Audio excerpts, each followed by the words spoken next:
Hey guys, welcome back to the channel. I have some really cool stuff to show you today, like my recent Lululemon stock pitch for FMA Club, and I want to talk about what I've been up to the past few weeks. But first, you probably noticed that I'm not currently in my dorm room, and that's because I'm currently in the Saunders College of Business on a Saturday night, probably alone. So let's go walk around.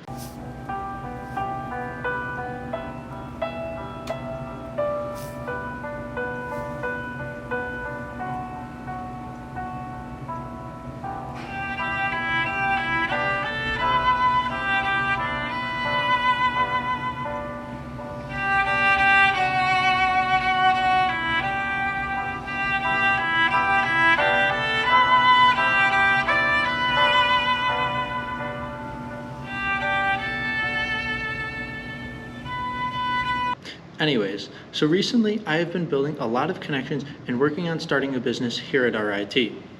I've been working with a private coach for the past 2 weeks, and she is starting to help me to develop this business idea, and that's been a lot of fun. It's also one of the big reasons I came to RIT was because of all of the connections they have here. If you want something, you just have to go out and get it. So that's my lesson for today. Go out and make connections and take advantage of everything that your college has to offer. I wanted to start a business in college, and now that I'm here working with a coach to help take advantage of that goal, I feel like almost anything is possible. The help is out there, you just have to go out and get it. So I also wanted to show you guys my pitch for FMA that I did, and I pitched Lululemon stock this time. So sit back, relax, and enjoy that pitch, and I'll see you guys in the next episode. But just a side note, the pitch is very long just because this time I did include all of the questions that I received at the end. So it is kind of long, but some of the questions are really good and some of my answers are okay, but you'll get to see that in the video. And I'll see you guys in the next one. My name is Josh Seuss. My name is William Lee. And today we are here to pitch you Lululemon. Next slide. So, if you guys don't know, Lululemon is a designer and manufacturer of high quality athletic clothing. So what do they make? So they originally they're mostly known for creating yoga pants and sports bras and things for that for women, but they have also diversified into yoga mats, bags, water bottles, headbands, just about everything related to athletic clothing. Some things to note are that they do market their products to higher net worth individuals and athletic individuals because that's their whole brand, but they mostly market towards higher net worth individuals because the average price of each individual piece of clothing is about $75. So the average person probably can't afford them, but people still buying it, so they're actually doing something right. Next slide. So here's some basic background information about the company. So they were founded back in 1998 by founder Chip Wilson, who he is actually not currently with the company anymore. They did IPO back in 2007, and since then they have seen tremendous growth. Some people to note on the management team are CEO Kelly McDonald, CFO Megan Frank, and CPO Michelle Cho. All of them do have high managerial positions for their background, so I do believe that they are well suited to run this company. And then the one person I also did want to note is Susan Galines. She's the Senior Vice President of People and Culture. And if you didn't know, Lululemon, as a company, they're mostly focused on creating a good connection with their consumers, and they try to focus on diversity and inclusion, that's their whole thing. And she's the only person tenured on the board, so having someone in her position with a lot of experience is definitely good for the long-term health of the company. Next slide. So this is the financial chart. So the PE ratio is 65.75, which is a little high, but we see room for growth in the future. The market cap is $55.9 billion, and the beta is 1.11, which is in the lower side, so it is a safer stock to buy. Next slide. So this is the analysis ratings. So the buys, 22 of them said to buy. The holds are 8, and the sell is 1. Target price of these analysts say around 500 to 520, and the price at the moment I believe is 430, so it's still fine.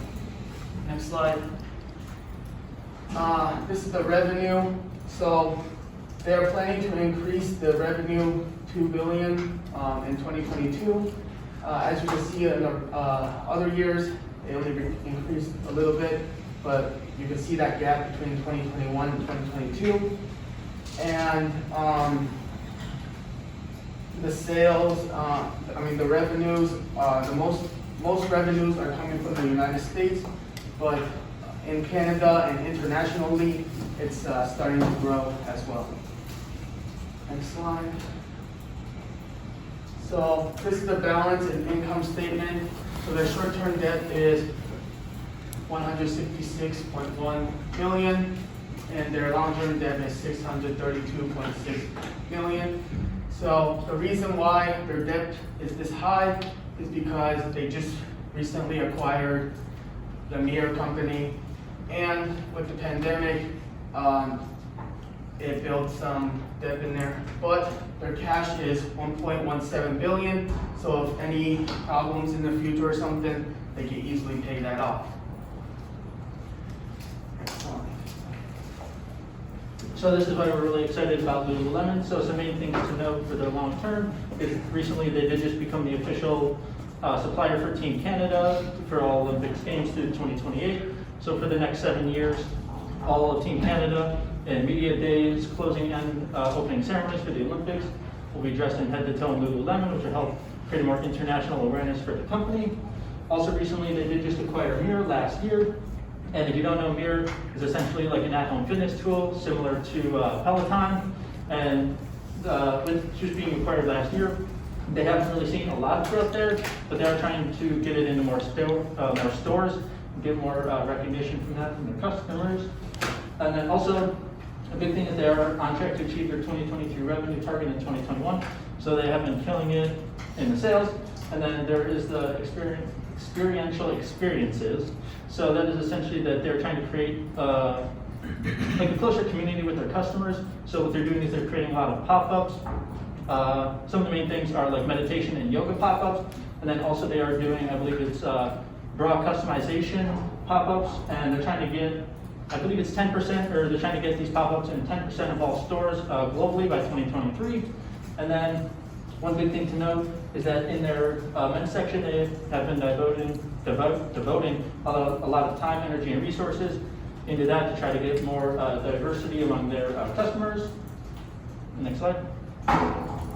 So this is our recommendation to purchase 10 shares at $415 for $4,150. Okay, any questions for these guys? Yes. So I saw they beat their last earnings report by a lot. Do you know why that is? One of the main things was because due to the pandemic, they did notice a big shift in people, like with people being at home, people want to be in comfy clothes, and that's kind of where Lululemon differentiates themselves, and a lot of people just wanted to be in nice clothes, and Lululemon just was the clear alternative for a lot of those people, especially in, I believe it was the Asian population.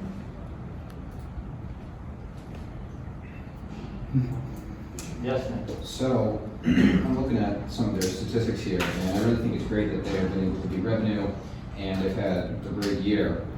And one of my main concerns is the fact that their PE is very high in comparison to some of the other companies within their relative valuation classification, so Nike, Adidas, things like that, and maybe you don't classify them the same, but even if we don't look at the PE, what makes you think that at $410.22 that the great revenue that they've been generating all year hasn't already been priced into the stock and we've basically topped out, especially considering that it's now beating the S&P 500 if we look at a GPC?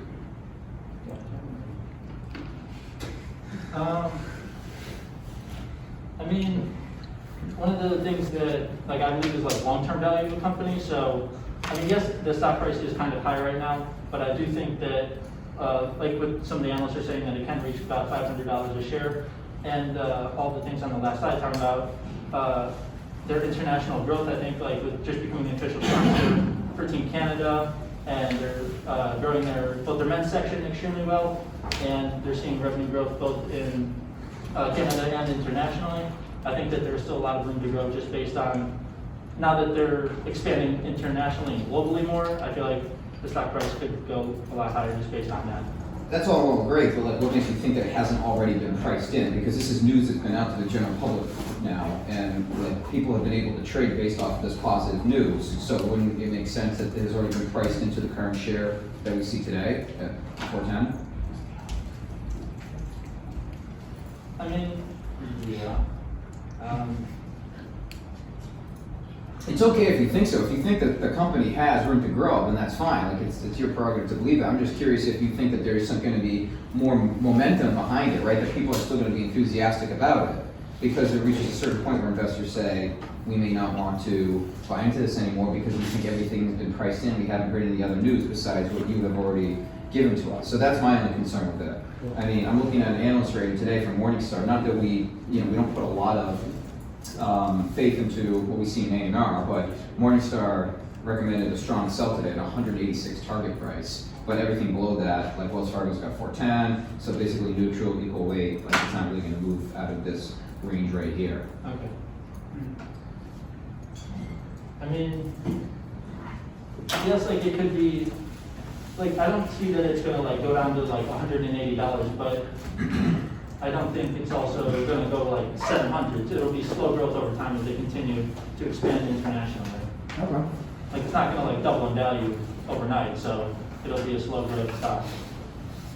And what's your timeline for this? Holding it? Like 3 years.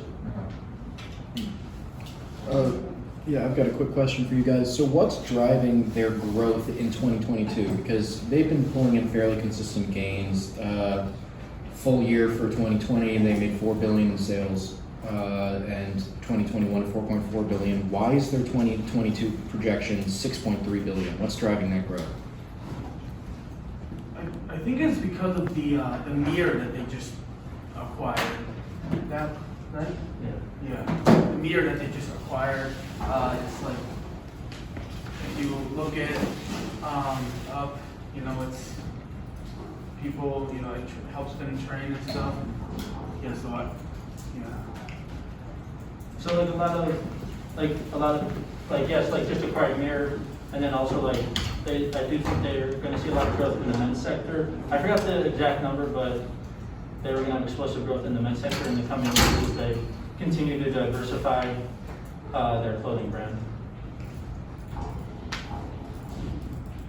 Sorry, on ignorance, Axel, that number that's 4.4, is that 2021 like estimated to be by the end of the year, or is it currently?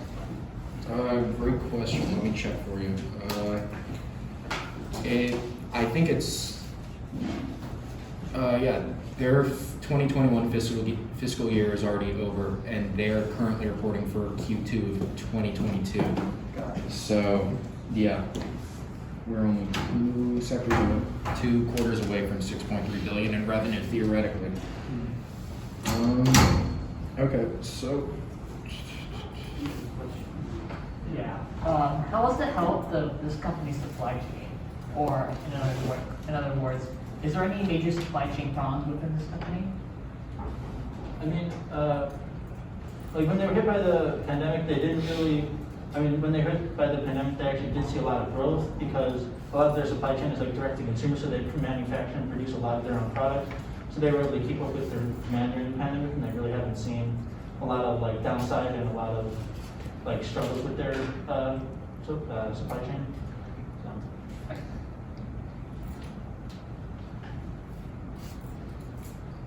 Where are they based? Canada. And they've got like international locations all over the world. Yeah.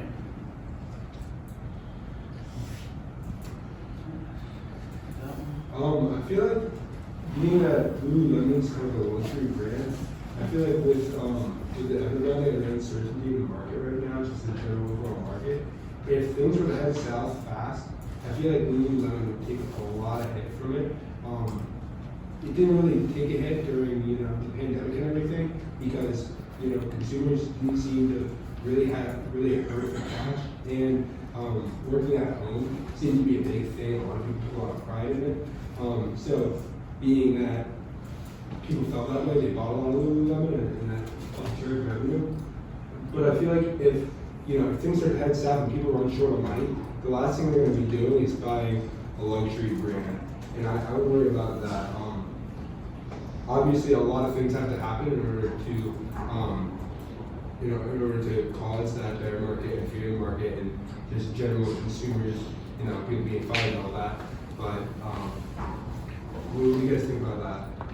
I mean, so one of the big things, like, obviously a lot of stuff would happen for Lululemon to get hit by something that's affecting China and like international markets. But a lot of like the target market that they actually try to focus on are in like have a higher net worth. So a lot of those people, you would like have to see like a lot of like declining global markets, because a lot of them are in like places of like higher status where they'll be less affected by just overall global decline. So I don't know if that answers that.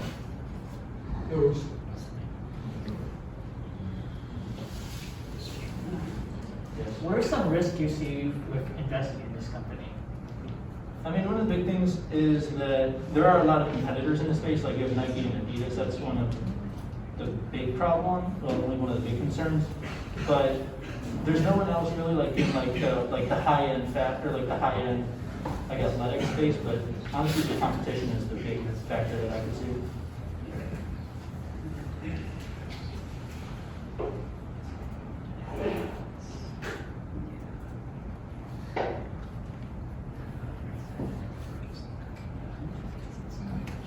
Okay, so I've got more questions about your Lululemon's acquisition of Mirror. Do you remember how much they acquired it for?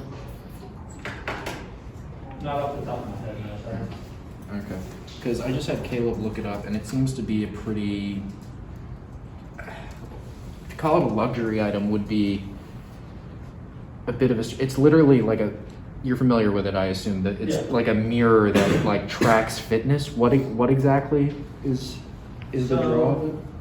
I mean, I kind of connected it to like, it's kind of similar to a Peloton in the fact that it like has like courses and workouts, but it's essentially the same thing as a Peloton, except it's a mirror instead of like a bike. But so a lot of it is like freestanding, like yoga, because that's kind of Lululemon's whole thing is like yoga and like more athletic things like that. Not really a bike, but like essentially just a mirror that has athletic course, a lot like athletic classes and stuff, kind of similar to a Peloton. Just want to bring up really quick, the acquisition was $500 million, the price. That's a lot of money. Yeah. They better fucking make 1.2 billion in revenue growth if that's the case. Carlos, did you have a question? No, I was just gonna say the same thing. Okay. Yeah. I do want to bring up that despite the fact that I think they're overvalued as well, along with other people, I will say that their supply chain when it comes to how they make their product does look relatively stable with nylon and Luon, the materials that they use. So at least on that end, they look all right. So I don't think they're going to have any problems with producing their products whatsoever in any future. The only reason I bring that up is because of fluctuating petroleum prices, and they're olive oil-based plastics. Do you think that Lululemon has effective pricing power in an inflationary economic environment? Did I say that again? Do you think that Lululemon has the ability to have pricing power in their market despite inflationary pressures, and why?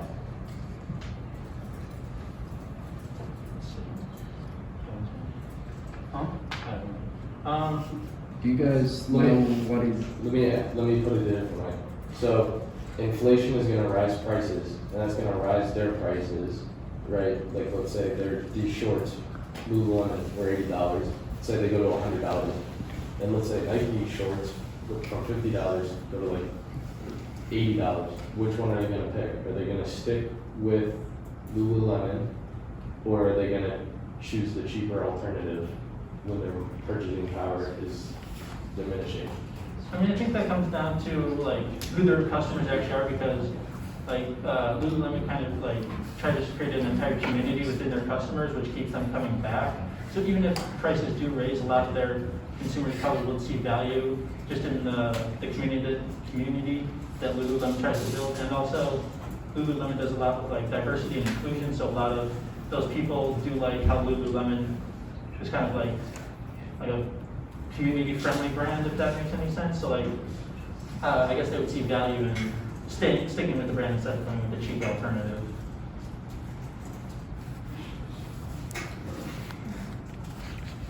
Really quick question. So their PE compared to the industry median for similar companies like Under Armour, Adidas, Puma, Nike. The median is 35.8 at the moment, and Lululemon is standing at 62.62. So what sort of future PE do you think would justify that, and is it worth purchasing this at such a high PE compared to any other competitor?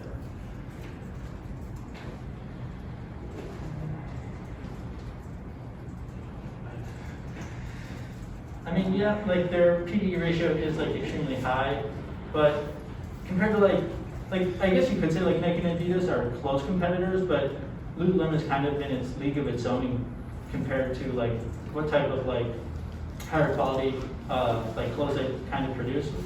So I mean, yes, their PE is relatively high, but based on all of their like their new acquisition and a lot of their long-term growth, I do think that there's still a lot of room to grow within their PE ratio.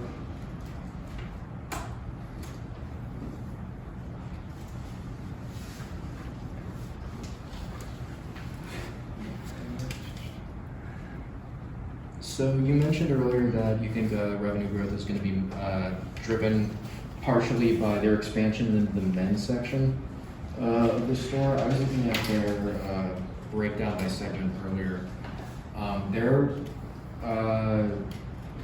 Their revenue based off of their men's target demographic actually decreased from 23.5% in 2020 to 21.7% in 2021. I assume that you guys are just going to say that's a hiccup, but like, what do they have to draw men away from Nike, Under Armour, and Puma and Adidas? Because like, where does that mode exist? I know women are like, oh, Lululemon yoga pants are the best and what have you, but what do they make for men that's superior to their competitors? Maybe the comfort, or maybe they like the style of it.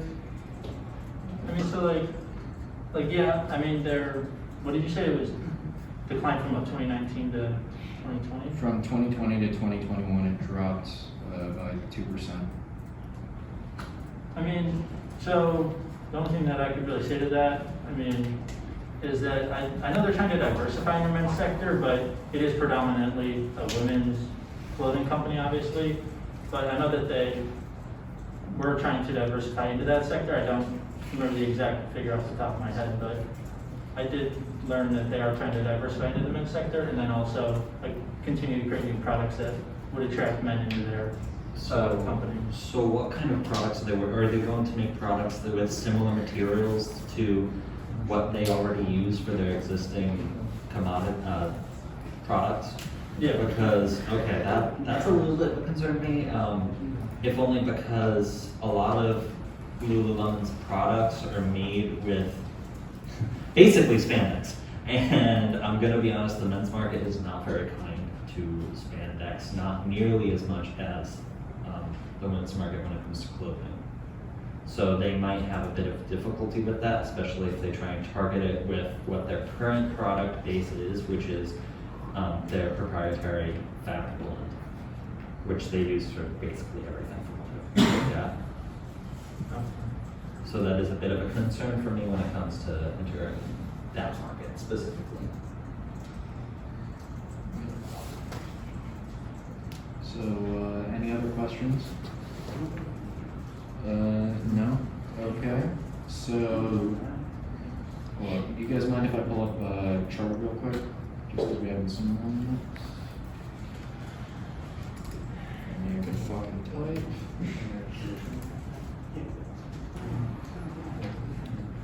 Okay, so that's a pretty that's a lot of volatility just going into it. They're already at almost a 52-week high. Can you say with confidence that this will, even in the face of markets that are shying away from consumer discretionary and tech to focus on value, that this price isn't going to drop to some I mean, degree? I'm not 100% sure about anything. No one knows exactly which direction the stock is going to go, so I can't say it's going to go up or down. But based on what I believe is their long-term growth, I do believe that it would go up, but no one knows for sure. So. Fair enough. No one knows for sure. Okay, so. Okay, I believe that's all the questions. All of you look a little glassy-eyed, so let's take this to a vote. All those in favor of 10 shares of Lululemon for a total of $4,150, please raise your hands. Okay. 2 people. Okay, all those against? Okay, that's a pretty serious margin. Unfortunately, guys, it doesn't pass, but thank you for the presentation. Well done, and we dig the suits, I'm sure.